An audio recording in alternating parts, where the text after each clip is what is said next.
morning, good afternoon, good evening. I hope you're all doing well.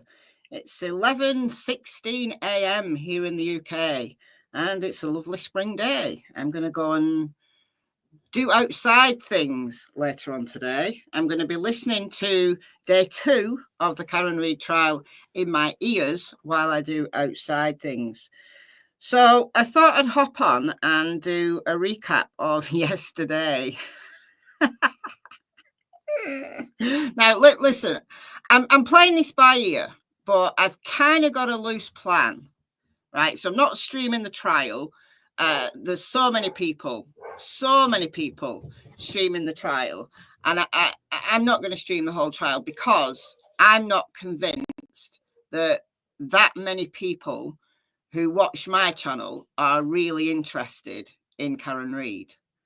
I kind of get a feel, I get a sense of that if you're following Karen Reid, you're probably going to be watching it elsewhere with a law tuber or court TV or whatever. So me sitting here streaming the trial, I think is just a little bit redundant. But what I do want to do is trial recaps. So this is the bit that I'm playing by ear. But after today, I'll be doing the trial recaps over on Michelle Walks. And then this channel will just be the usual content, whether that's a live stream or whether that's a recorded video. It'll probably be recorded videos for the duration of the trial. Because from 2 p.m, I'll be watching Karen Reid. So I'll be getting videos out on this channel early, like mega early for you guys over in the West. And then I'll do a trial recap on Michelle Walks. So it'll be kind of like the following morning. So like I'm doing now, the trial recap will be after I've had some sleep. But I'm playing it by ear. I don't know whether I'm going to do them daily or whether I'm going to do...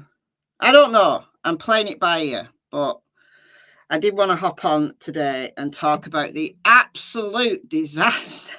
The disaster that was day 1 for the prosecution.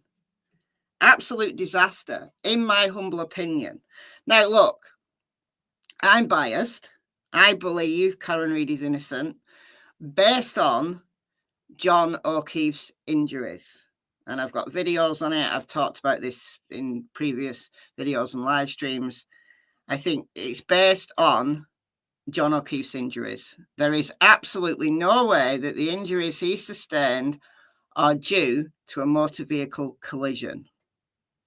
Like that Lexus SUV is, what, how many tons? Even if it was a side swipe, he doesn't even have a bruise, not even a bruise that would indicate that he was hit by a vehicle. I don't understand. I don't understand how people can be seeing John O'Keefe's injuries and saying motor vehicle collision.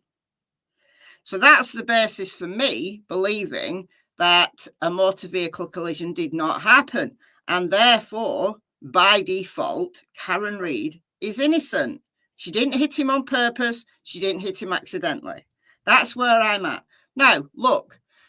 If, this is the retrial, and I sat through every single minute of trial 1, this is trial 2.0, and it does seem that we're going to be having a lot of the same witnesses saying a lot of the same things, but we're going to have some key differences.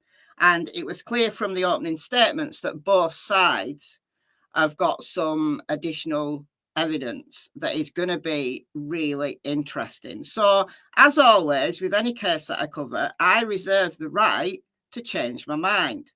If the prosecution comes with really convincing evidence, I'll change my mind on a dime, right? I'm not invested in any particular side. But based on what I know from trial 1 and numerous pre-trial hearings and reading some of the filings, and looking at John O'Keefe's injuries, looking at his autopsy photo, looking at his right arm, hearing about how his skull was shattered, and yet there's absolutely no evidence on his body of a motor vehicle collision. So that's where I'm at with it. So I'm going to play a few minutes from the openings, a little bit from Hank Brennan, who is the prosecutor. He's a special prosecutor for those who've maybe are aware of Karen Reid's case and know a little bit. Adam Lally, who was who was the prosecutor last time, I mean, he was so boring. He's been sidelined. I don't even know why he has to sit in the courtroom, because he just looks totally depressed, and I don't really understand why he's there. I don't know why he just doesn't call in sick or something, because Hank Brennan seems to be the one who's going to do everything. I don't know. Maybe Adam Lally will do some witnesses. I don't know. But Hank Brennan is, I find him very slimy. He's a liar. He's been proven to lie in pre-trial hearings. And he is trying his very best to get the ARCA witnesses off the case. Yeah, Jackson did come in hot. He did. Came in hot. Hot. Now, there was a hearing. The cameras turned off too soon yesterday. They let the jury go about 3:45 because Bev likes to finish at 4.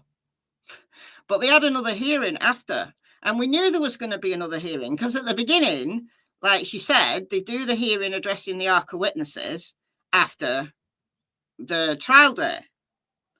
But they turn the cameras off. But I have seen Alessi's commentary. It's very fiery. I have seen that. So that hearing was filmed somehow, but they turned the trial cameras off. Anyhow, what's going to happen with the ARCA witnesses? What's going to happen with the ARCA witnesses? Hank Brennan absolutely does not want those witnesses to testify. So for those who watched last year's trial 1.0, the ARCA witnesses were the experts that were employed by the US government, by the feds, during their federal investigation of what was going down in Canton, what was going down here. And the ARCA witnesses were employed by the US government, but they did testify on behalf of the defense last year. Now, they are like crash test experts, and they categorically believe that John O'Keefe's death was not a result of a motor vehicle collision. So Hank Brennan does not want them. He does not want them. So he's trying again. He's trying again. And frustratingly, Bev Canoni, the judge, she's not in the same league as Judge Gull. She's not as bad as Judge Gull, but she's got it in for the defense. She does. She has it in for the defense.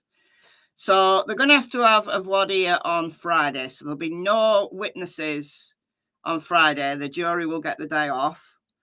And the ARCA witnesses have got to come and basically prove their case again. So, Hank Brennan says that the defense are trying to ambush him.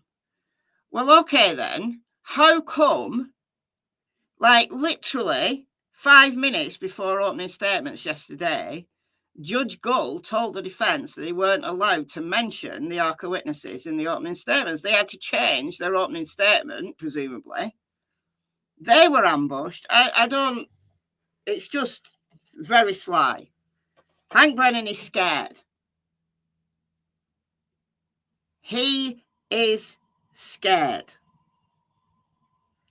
And I'm not surprised. Based on his performance yesterday, I am not surprised that he's scared. So I'm going to play a few minutes from Hank Brennan's opening and then a little bit from Alan Jackson's opening. I'm not going to play any Nuttall, but I mean, Hank Brennan, why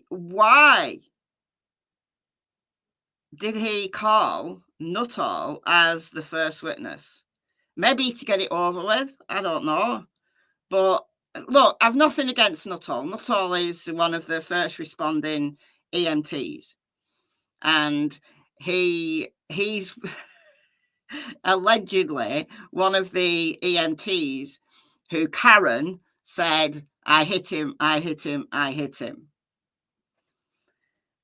I've nothing against him. He's only young. He's picked a side, and I think he's just being encouraged to toe the law enforcement line. I think he's just trying to help his colleagues out.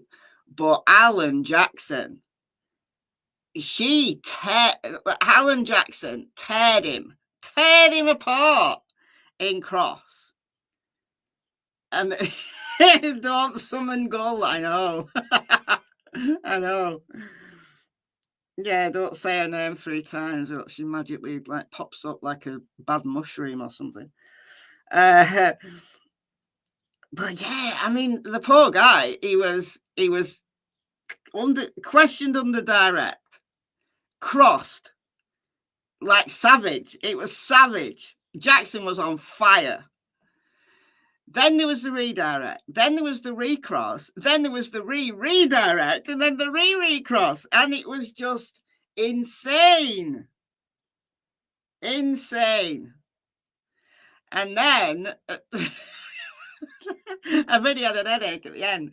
And then Kerry Roberts, so one of the women that Karen called, she's on the stand at the moment. So the defense in trial 1 were really nice to her. Like, there was no cross-examination of Kerry Roberts last year, as I recall.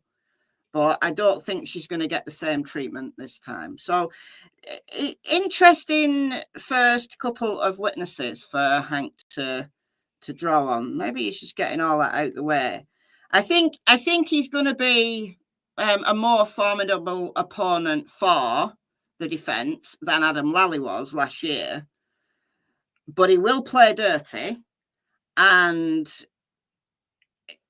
listen, you can't make a silk purse out of a sow's ear. The evidence, in my opinion, is not going to be in the prosecution's favour. However, as I said, it does seem that both sides are going to be presenting evidence that we didn't hear about. So I'm going to be really honing in on the timeline. Hank Brennan seems to be hot on this timeline, using the data from Karen's Lexus, like the black box, which we didn't hear about last time, did we? They didn't hear about that last time. And John's phone. Apparently, according to Hank Brennan, it's going to be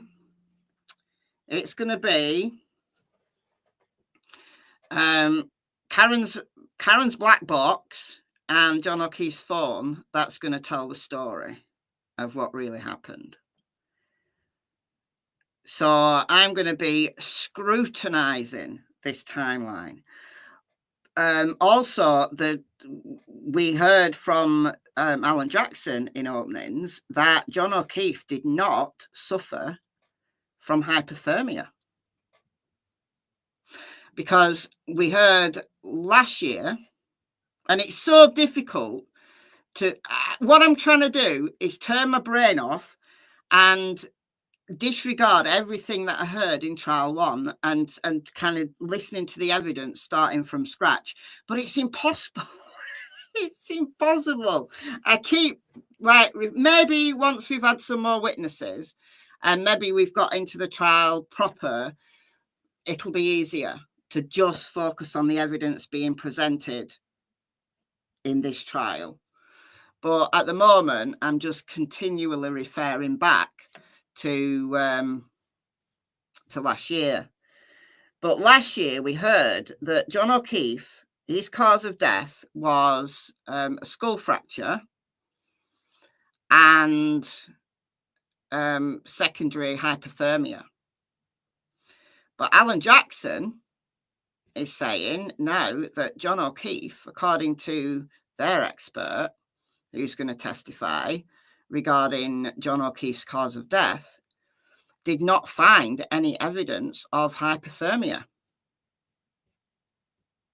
So what I did was, and I've switched off all my windows. I had them all keyed up. I'm going to find them again. Hold on. Weather in Massachusetts.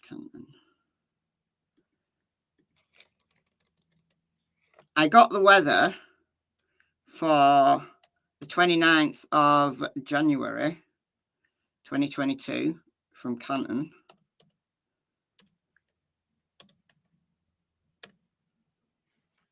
Okay, all right. Check this out. Check this out, just a minute.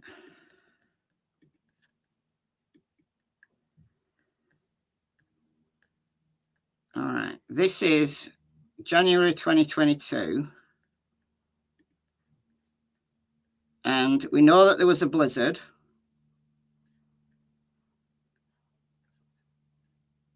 So 2022, definitely 2022, Canton, Massachusetts. We know that it started to snow that evening and there was a light dusting. So around midnight, so this is Friday night when they were at the McCarthy's and the Waterfall Bar, the weather was coming in. And then by midnight, there was a light dusting. So according to the state's case and the Commonwealth's case, John O'Keefe was knocked over at 12:32.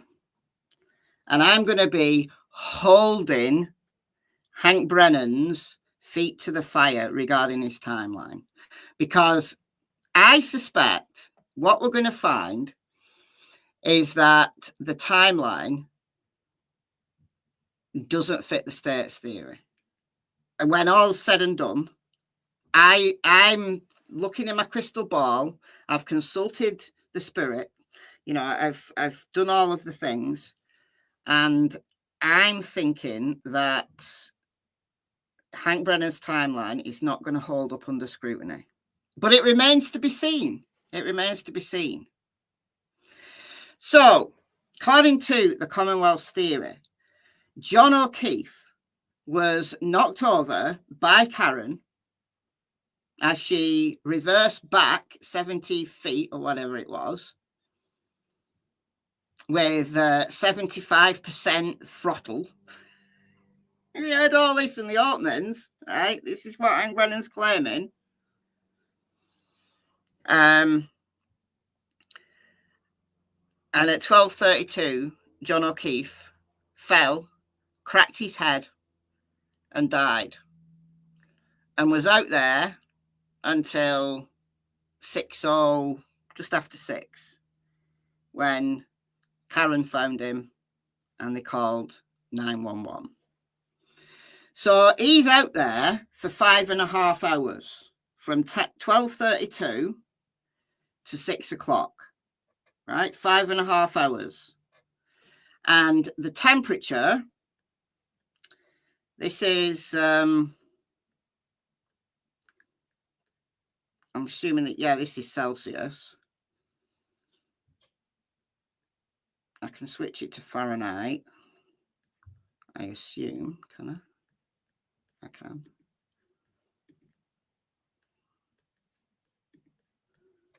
All right. My configuration was saved. Thank you. All right. So between midnight and 6 a.m., it went from a low of 25 to a low of 18. That's -8. So he's out there for 5.5 hours. There was also heavy winds. Well, brisk winds, which would have added to the state of the weather, would have made it feel colder. Now, where John O'Keefe was, kind of like near the flagpole, there was a little bit of shelter because there's like small trees along the hedge line. So there was a little bit of shelter. But if you think about how cold it would have been, yeah, wind chill, there would have been a wind chill, and how cold it would have been out there for 5.5 hours. If he'd been out there for 5.5 hours, how on earth did he not have hypothermia?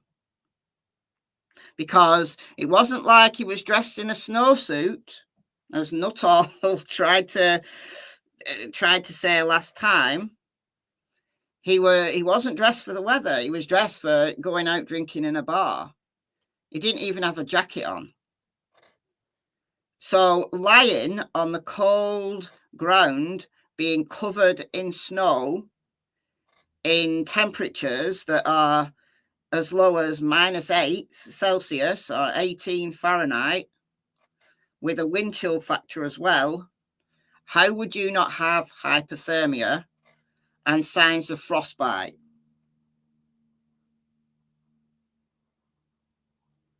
When it's that cold, you get frostbite in like 90 minutes. Yes.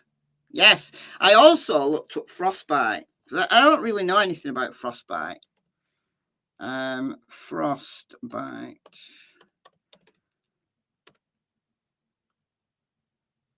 Oh. How's long to get frostbite? How's long to get frostbite? Let's look that up. Right, let's look that up. All right, I've got a wind chill chart here. Wait a minute.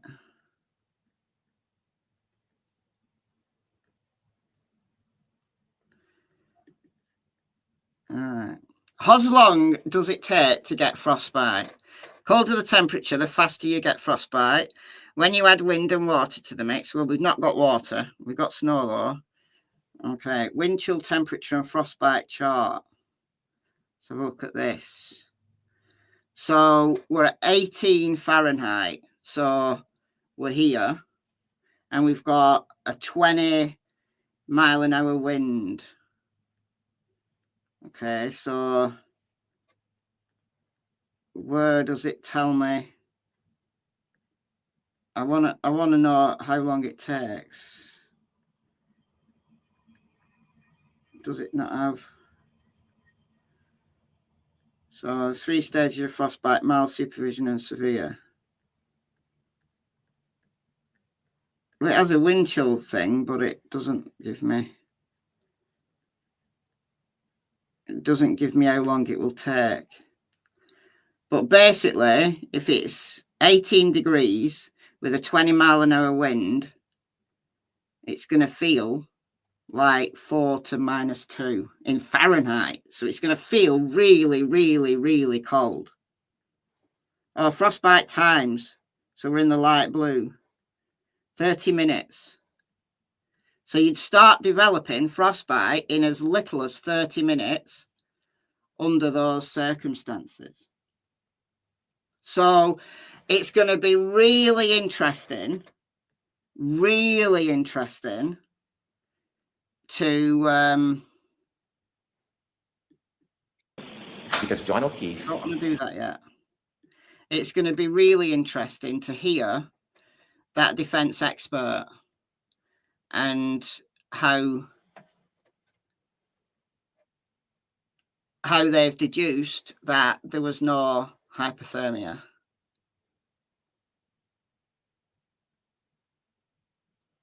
Like, they said that his fingers were stiff, but that would have been rigor mortis setting, not being freezing. So yeah, I think it's going to be a more interesting trial technically than last year was. And I think Hank Brennan is scared, and so he should be. So he should be. Got some membership messages. Ozzy's been a member for 29 months. Down Under with Love has been a member for 31 months. Great time. It is great timing for those down under. It's good timing for people in Europe, people on the west though. Like, you're only just going to be getting up, aren't you? So, but you can watch it on the replay, I guess, if you're not completely sick of Karen Reid. And Mandy has been a member for 29 months. Warm and sunny in the tip of Africa. Good stuff. I think that's it. Yeah, they are. They are. 2 peas in a pod. They absolutely are. All right. So let's listen to Hank first, and then we'll listen to Alan Jackson. I'm only going to play a few minutes of each. Just the bits relating to the timeline I'm playing from Hank, and then that response from Alan. And these are not evidence. This is what we're going to be expecting to hear from each side as the trial progresses. And I loved it. I loved it for Hank that his microphone was terrible, really bad. His mic was so bad, and everyone else's was crystal clear. I loved that for Hank. I loved it for him. But, you know, he's been he's showboating a little bit. I mean, look, he's a bit of a dweeb. He's probably a really boring guy in real life, you know, outside of the courtroom. But he's trying to engage the jury. He's walking up and down in front of them, giving them all eye contact. I would be unnerved by this guy walking up and down in front of me, I'm telling you. I remember when I was a juror back in 2020, one of the defense attorneys, Mr. Fitzgibbon, I'll never forget him. He used to, he didn't do the walking up and down thing, but what he would do is when he thought he'd made a great point, he would stop, he'd turn to us, and then basically look us up and down, like his eyes would go all along the jury, like in this big pause, as if like we're all like thinking, wow.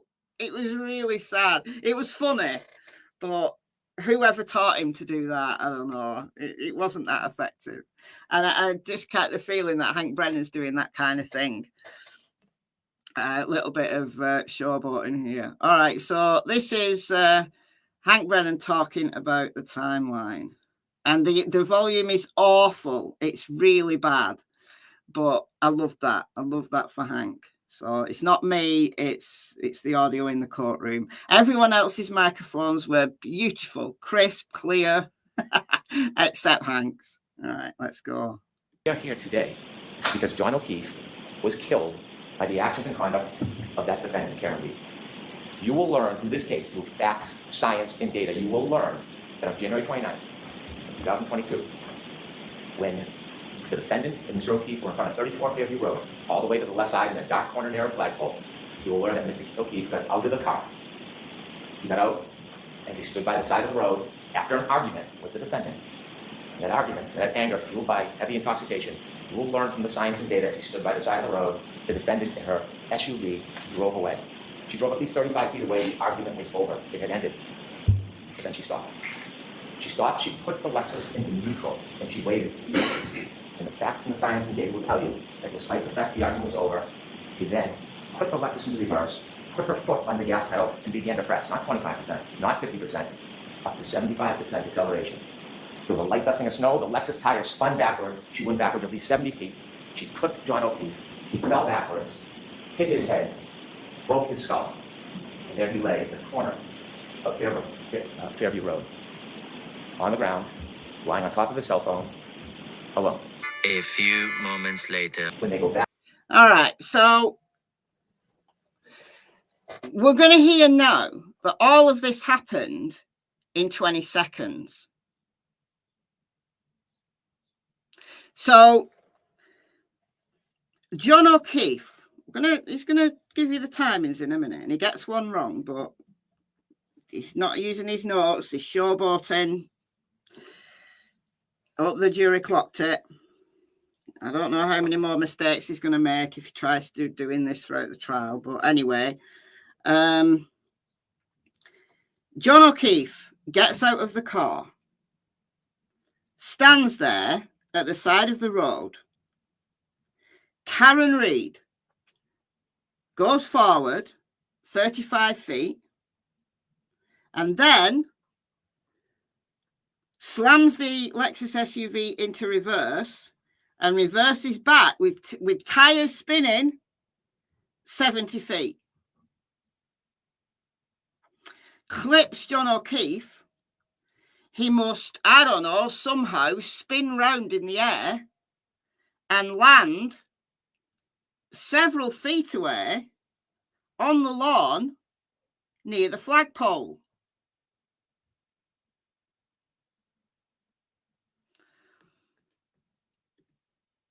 Let me just show you where we're talking. Fairview Road, Cannon. All right. This is 34 Fairview Road in Canton.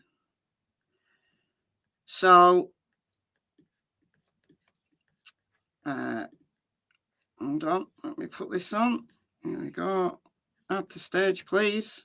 Why are you not adding to stage? Maybe I've got to remove that first. Then add to stage. Yeah, there we go. All right. Okay. So, Nuttall, the AMT, stated that John O'Keefe was 6 to 8 feet onto the lawn. All right. So, Hank Brennan is stating that Karen went forward 35 feet. John O'Keefe's just standing there at the side of the road, just standing there. She slams the Lexus into reverse and reverses back 70 feet. So she's got up here. She reverses back 70 feet. So maybe here. And John O'Keefe is flung into the air. It must have been, because if he's standing at the side of the road, just standing there, and she clips him. And they're going to claim that the bites and scratches, because that's exactly what they are, on John O'Keefe's right arm were caused by the tail light. So the only piece of the vehicle that actually hit John O'Keefe was the tail light. That's what they're claiming.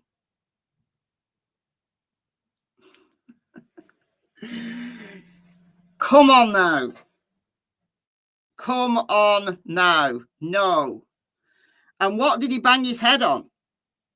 Because what Alan Jackson says is that the skull fracture, their expert that we're going to hear, their expert said that John O'Keefe, the fatal injury was to the back of his head, and he didn't just merely fall backwards and bang his head. It seems that he fell onto something like a ledge or something struck him that would give an injury, as if you fell on a ledge. But the only way that could work is if he banged his head on this curb. But then he's instantly unconscious. How's he got from the curbside to the flagpole? 6 to 8 feet away. Oh yeah, you can still see the house if you do this. There you go. There's the house. They've only blurred it like from here. But if you go to the mailbox. So, like I said, I think Hank Brennan's theory will prove to have as many holes as the state's case against Richard Allen in Delphi. That's my prediction after consulting. Fairview, they don't know exactly where it is and they get lost. After consulting my crystal ball. All right, so it goes into the times here. You know me, if you know my channel, you know me, I'm a timelines person. If the timeline doesn't work, the theory doesn't work. If the timeline doesn't work, I'm sorry, you got to throw the whole thing out. And the timeline, in this case, does not work. Let's listen. And so John O'Keefe makes a phone call. Has a phone call with one of his friends, Jen McCabe. And during that phone call, which the defendant listens to because she recounts. So they're talking about he's starting off his little timeline here with them getting lost. It's only a few minutes from the Waterfall Bar to 34 Fairview Road, but they get lost. So Hank Brennan goes into this rambling explanation as to how they had to do a 3-point turn. And we know they did a 3-point turn because of Karen's black box. Why he needed to go into this detail, I've no idea. However, let's bear with it because Hank was struggling, I think, here. And trying to get directions, Jen McCabe tells John O'Keefe it's near Bella's mom's house. You'll learn that Bella, or her mom, is somebody that John had dated before. And so as they make their way to Fairview, you will see there's a road that comes down like a loop and that leads to Fairview. They take a wrong turn on the loop, and then they do a 3-point turn in the driveway. You see the exact precise driveway they turn into because some type of acceleration movement triggered that black box in the Lexus. We don't care. We don't care which driveway they turn around in, which road they went down when they got lost. It might be relevant when he tries to say that the stairs that John O'Keefe climbed, based on his Apple Health app, was because they went up a hill. I think the reason why we're hearing about this journey is because the stairs that John O'Keefe climbed are going to be explained away by a hill. That's what I'm seeing. And that's important because 7 minutes in my crystal ball. All right, 7 minutes. I'm going to back it up just a second because I was too busy chatting. I'll let him explain now. But crazy. They turn into because some type of acceleration movement triggered that black box in the Lexus. And that's important because 7 minutes before the collision. And you'll see from the waves exactly where the car was. You'll see from the black box the event of the 3-point turn in the driveway, and then a return down the Fairview. But before they get there, at 12:23, a truck is coming the other way. And the witnesses in that truck will say they blinked the lights. One of them saw a man and woman in the car, John and the defendant, and then they followed the Lexus because they were going to the same house. The truck stopped at the driveway, and the Lexus, the defendant's car, will appear because of the waves and be counted second to second, never stops. It rolls very slowly all the way to the end of the yard in the corner where there's a tree line and a flagpole. And they reached that location at 12:34:33. No, it didn't. You mean 12:24:33. So at 12:23, they pass a vehicle.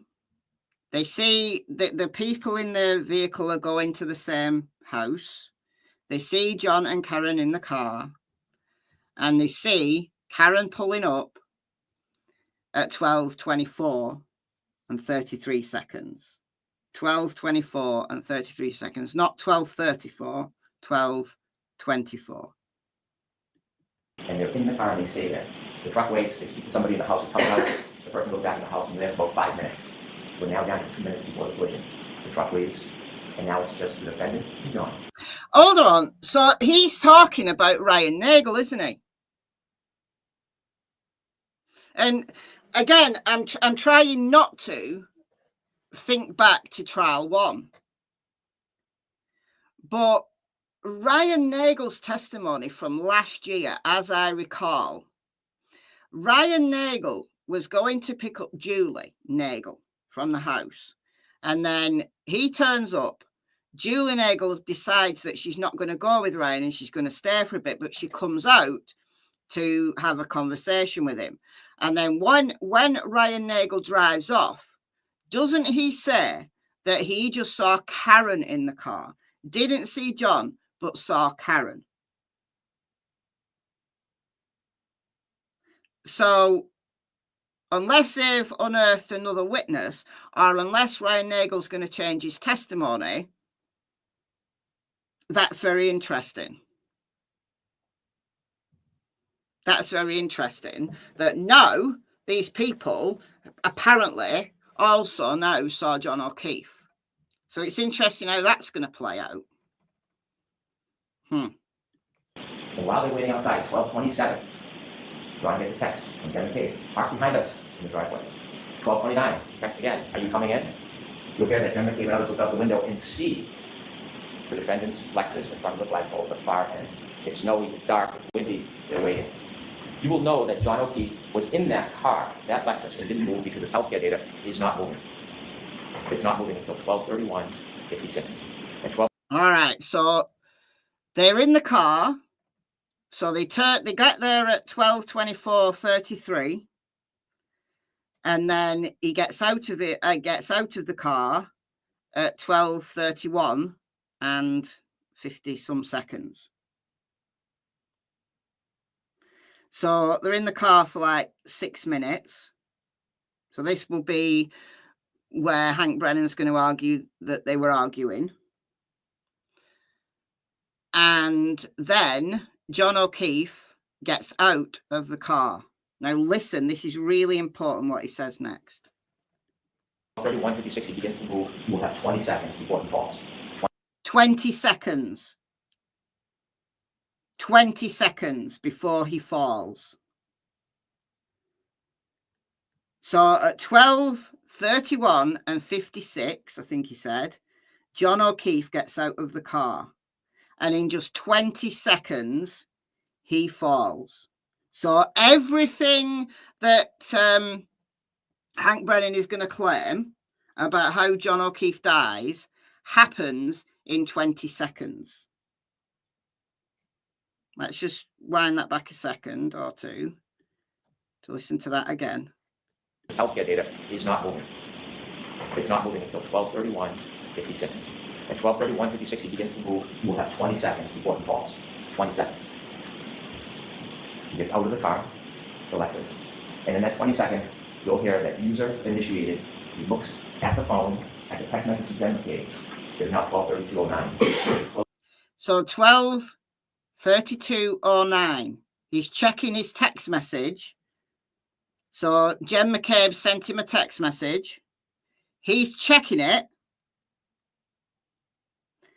While John O'Keefe is checking his text message, Karen pulls 35 feet forward and then slams the Lexus in reverse and reverses 70 feet back and clips him. All that happens in 20 seconds, according to Hank Brennan. The last time. It will be the last time he uses that phone. From the waterfall bar, you see that in that pocket. So he stood there in freezing cold weather. He just gets out the car, looks at his text message, reads his text message, puts his phone in his pocket, all while standing there, all while Karen is going 35 feet forward and then 70 feet back, and she clips him. But he's had enough time to read the text message and put his phone back in his pocket while she's doing all this. Bullshit. No, bullshit. Again, I'm going to predict that Hank Brennan's timeline here is going to be proven categorically false, and it's going to have that many holes in it. It's going to resemble the state of Indiana's case against Richard Allen. And he really does not look comfortable. Where's all of his blood? What? No, he did not get hit by a 6-ton Lexus. Say fuckery again. This is all fuckery. Cindy, it is. And at that time, 12:32:09, last user, he has 7 more seconds he will move before he lied dormant the rest of the night. So we had 7 more seconds. So we've got 7 more seconds to play with. So I don't know whether these 7 seconds are in the 20 seconds or whether these are extra 7 seconds. So how did he get the fatal head injury then? How did he manage to get hit on his right arm by a taillight that sent him in such a spin that he falls flat on his back, because this is to the back of his head. He falls on his head and is instantly unconscious and doesn't move again. No. It didn't happen, I'm telling you. It didn't happen. We'll also have the information from the defendant's Lexus black box. The clocks run differently with a 30-second transfer. It's right in the heart of that time. And you will see through the data at that time, when he makes his last movements with the phone, is when her car leaves 34 feet at least, stops, neutral, and then shoots into reverse with the tire spinning right towards him. And the evidence will... All right, so he goes on and on. It wasn't an especially long opening. I think it just felt longer. So this is Alan Jackson. He's partway through his opening. Nice mic. Hearing really well. And he's on fire. He's on fire. The amount of detail that he included in this opening was incredibly impressive. And I'm looking forward to unpicking all of this. His brainstem was messed up. Heard medical doctors say he wouldn't be able to walk or anything. Exactly. If you hit someone or you get hit at the back of your head, it's the bottom of your head that's the problem, where your spinal cord goes up through the foramen magnum and becomes your brainstem. If you get hit in your brainstem, that's it. Game over. Game over. All right, so let's listen to some of the evidence that Alan Jackson and the team are going to be presenting for Karen. Establish that John got out of the SUV and went into the house. Let me say that again. The facts unequivocally, the data, the science, the witnesses will all unequivocally establish that John O'Keefe went into the Albert home that night. Eyewitnesses and forensic data will establish that fact. When he didn't come back out, you'll learn that Karen grew increasingly frustrated. She got upset. She was left alone in a car, in the cold, in the middle of the night, with the car idling. John had gone into the house. She expected him to come right back out, and when he didn't, seconds turned into minutes, and minutes started to clock away. She left. All right, so if they got there at 12:24, presumably the defense are going to argue that, or are they going to, well, actually, if they're using the phone data, I'd be interested to see how the defense explains the phone data.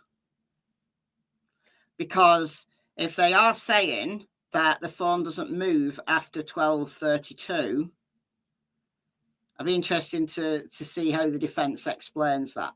But I think they're going to say he got out of the car at 12:24 or shortly thereafter and was in the house by 12:32.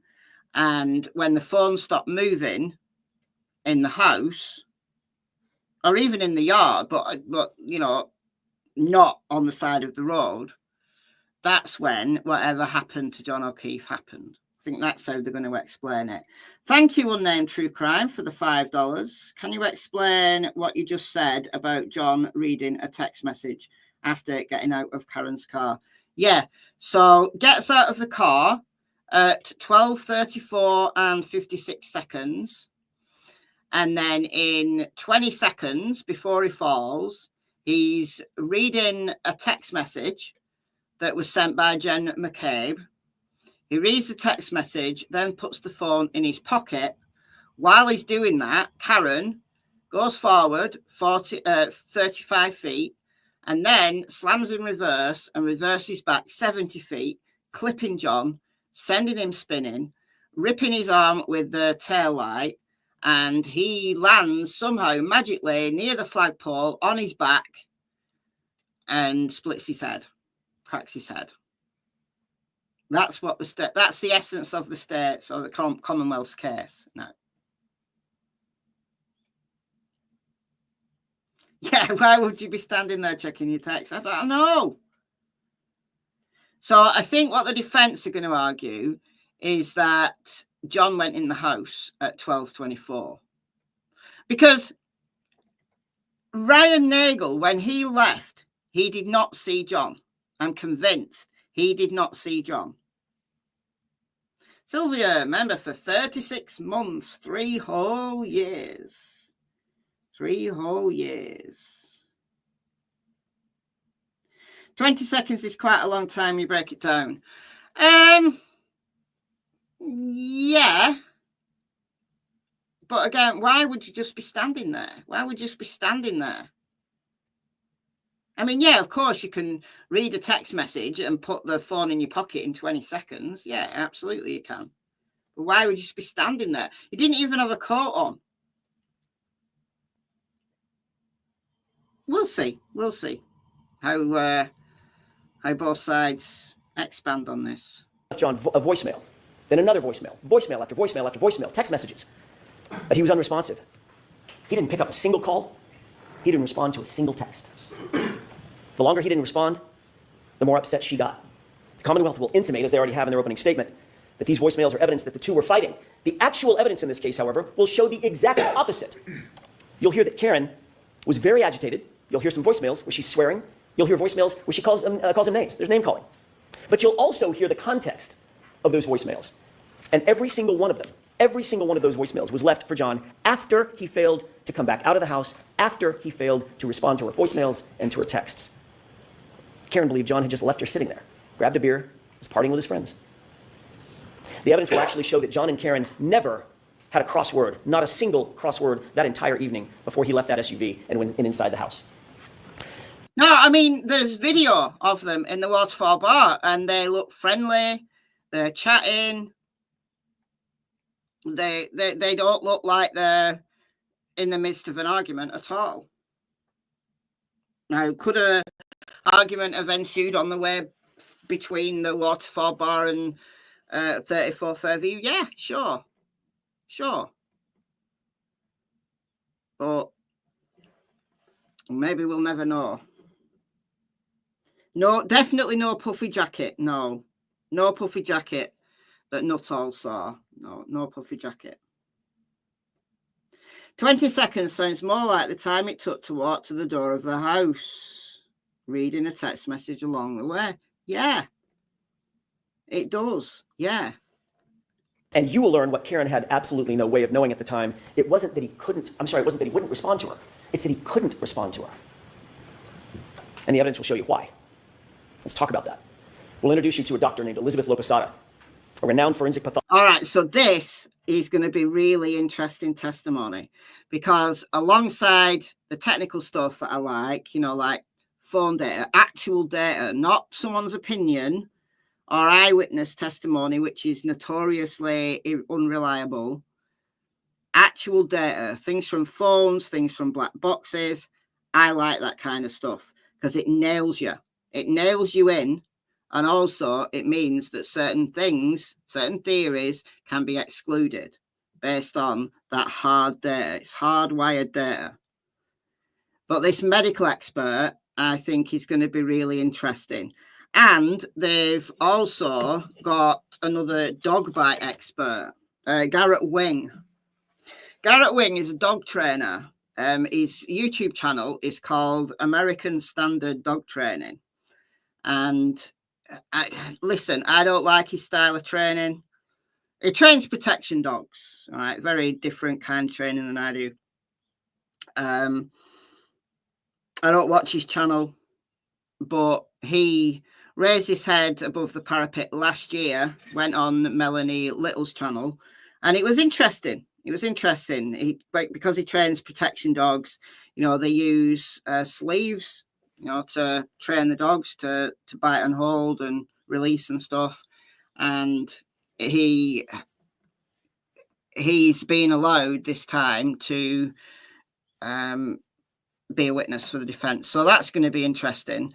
But yeah, so the hardwired data I like, and the medical stuff I like. So I think it's all going to come together and tell a story. So this person is going to be really interesting. A medical examiner and a professor at Brown University. She will tell you that the injury to the back of John's head, first of all, was immediately incapacitating. And that has meaning. At the moment he suffered that fatal head injury, he couldn't walk, talk, grab his phone, cry for help, nothing. He was completely incapacitated, completely unconscious from the moment he suffered that injury. He was completely still and incapable of interacting with anyone or anything. So, falls backwards, hits his head on some ledge type thing, or hit on the back of the head. Not just falling backwards and you know, knock yourself out. No, this is fatal. So it is going to be a brainstem injury. That's knocking yourself out instantly. That's the back of your head. It's a brainstem injury. But the doctor will tell you something more, and just as important. She'll tell you that John O'Keefe did not suffer from hypothermia, as the Commonwealth will undoubtedly allege. His body showed no signs of it. No frostbite, no cold-induced injuries to his organs, no damage based on cold or frost.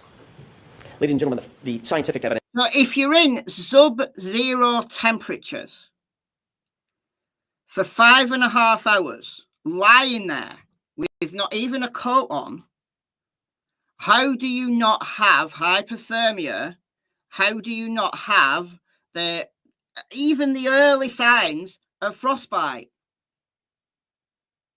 How? You're going to have to explain that to me. Like, the prosecution is going to have to explain that.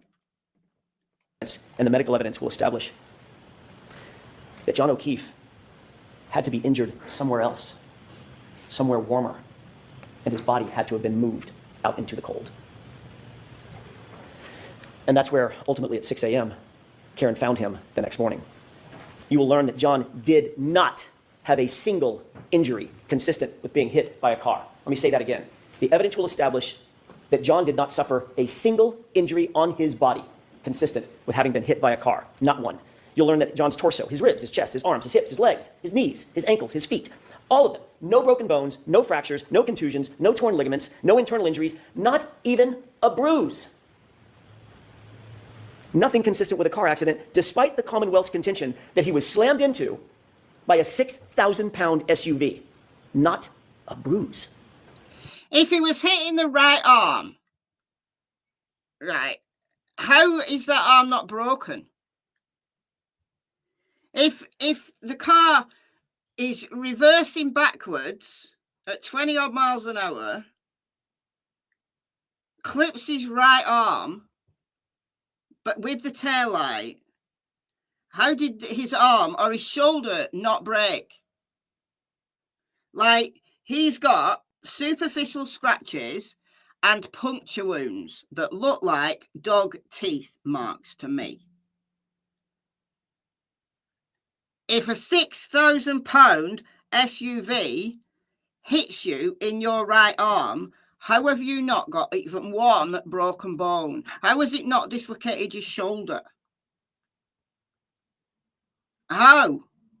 And how has it managed to, just by his right arm, knock him backwards 6 to 8 feet to end up lying by the flagpole?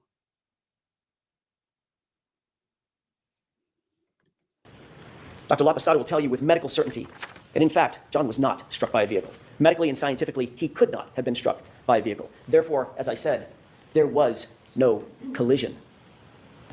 She will tell you that the patterned abrasions on John's right arm, the patterned abrasions you see over my left shoulder, they're not the result of being struck by a car or a taillight.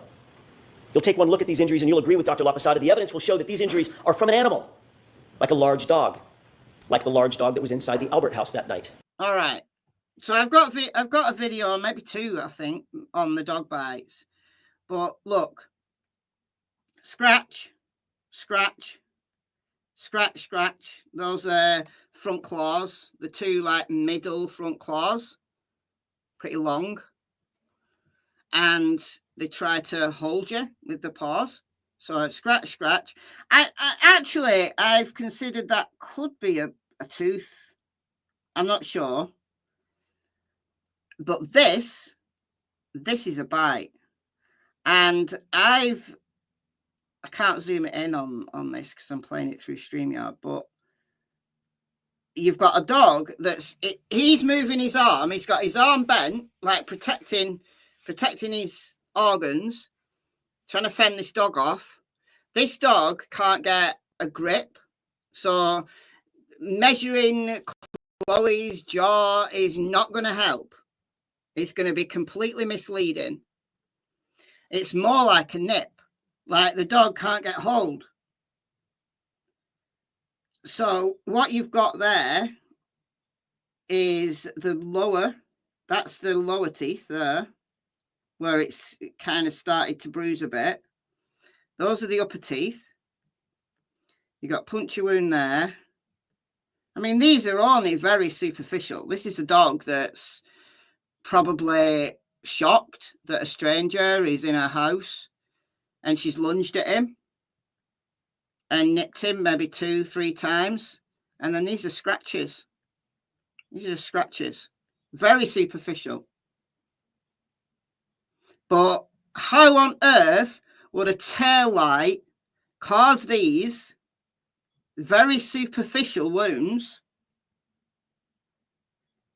and not break the bone, not shatter your elbow? How? Can't see where you're pointing to. I know, I'm playing it through StreamYard. Hold on. Let me do it this way instead. Let me do it this way instead.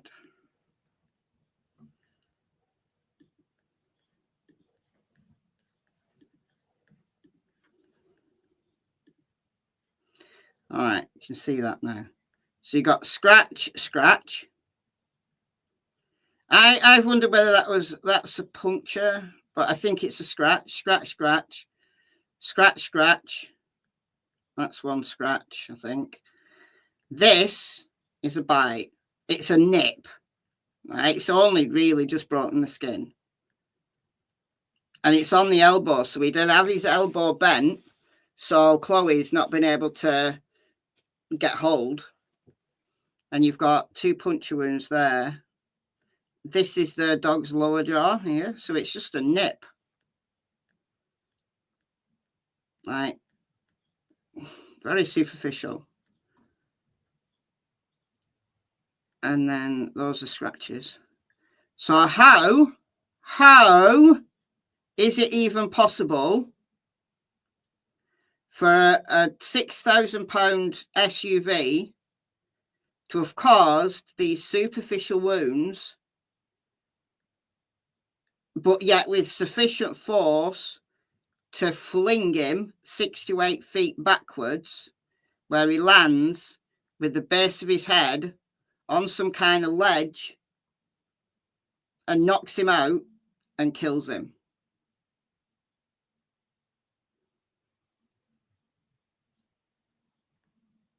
He wasn't wearing winter clothing, Mandy. He was wearing a long-sleeved, like, shirt type thing. But he didn't have a coat on. It's nonsense. You'll learn that Brian Albert has actually admitted that his large dog, the family dog, is, quote, not good with strangers. And of course, John, never having been to the house before, was a stranger that night. You'll also learn that oddly, very odd. And what we also learned last year was that Brian Albert took Chloe downstairs so that she could go and have a wee, and then brought her back and put her upstairs. So Chloe was in the vicinity of people coming into that party. So it wasn't like they'd lock Chloe up in a room upstairs and it was completely impossible for Chloe to have had access to the party, because Brian Albert on the stand last time said that he took Chloe downstairs, because remember, they'd been out for the evening, took Chloe downstairs, put her in the yard to have a wee, then took her back so that, you know, she could be safe upstairs. Exactly the time when John O'Keefe would have been arriving. Oddly, after having their family pet for 7 years. A short time after this incident, the Alberts got rid of that dog. They called it rehoming her. But she was gone. You're here today. She was gone. She was gone. So, had a dog for 7 years.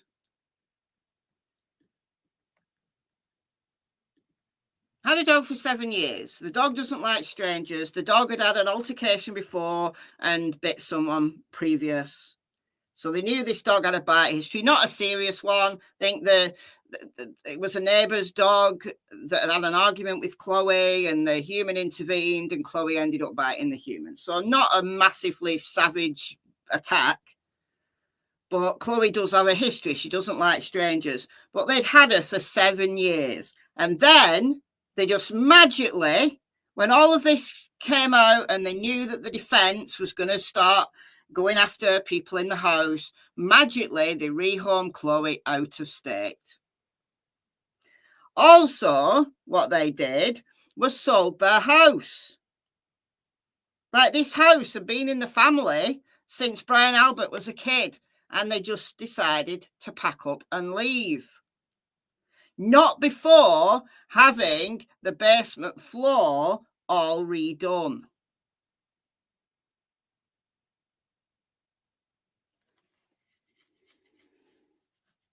Circumstantial? Yeah. Coincidental? Possible. But I don't know. I don't know. Put it all together, and there's a real problem here. And I think Hank Brennan knows it. I think deep down, Hank Brennan knows it. And he's going to fight tooth and nail for these ARCA witnesses to be barred, to be banned. He's scared. And so he should be, because you can't make a silk purse out of a sow's ear. So, anyway, going to keep this one short so that it's easier for people to watch on the replay. Probably everybody who's following Karen Reid is all Karen Reided out from day one, but not to worry. So we've got day 2 with Kerry Roberts on the stand, starting in about an hour and a half.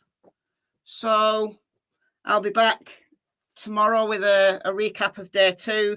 That will be over on Michelle Walks. My trial recaps, as I said right at the beginning, I may do them daily, or I may do it every other day. I'm not sure how to play it yet, but the trial recaps will be only short like this, maybe an hour, and I'll just cover like the main points, the things that I found the most interesting from that particular day. So this channel will remain with the same content as it always is. So there'll be a recorded video on this channel, and then the Michelle Walks, my second channel, will have the Karen Reid recaps on it. All right, so thank you all. Thank you for joining me. And thank you to Unnamed True Crime, who donated earlier on. And yeah, enjoy the rest of your day, guys. Thanks, mods. Thanks, everyone. I'll see you soon. Bye, guys.